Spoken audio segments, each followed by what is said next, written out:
Сәлеметсіздер ме, құрметті тіл білімі YouTube арнасының көрермендері. Өткен сабақта біз қазақ тілі пәнінен сан есім және сан есімнің құрамына қарай дара және күрделі сан есімдер туралы өткен болатынбыз. Бүгінгі сабақта біз сан есім дегеніміз не, сол тақырыпты өтетін боламыз.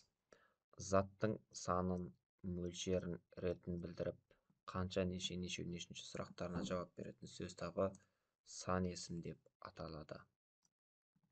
Сан есімдер мағынасына қарай 6 түрге бөлінеді.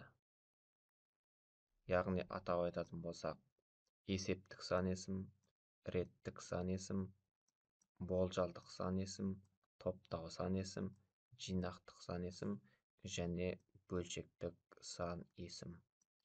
Құрметті тіл білімі YouTube арнасының көрермендері, осымен бүгінгі біздің сабағымыз аяқталды. Тіл білімі YouTube арнасына жазылуды ұмытпаңыздар. Келесі сабақты жіберіп алмаңыздар. Сан есімдер мағынасына қарай 6 түрге бөлінетіндігін айттық. Келесі сабақтарда біз әрқайсысына жеке-жеке тоқталып өтетін боламыз.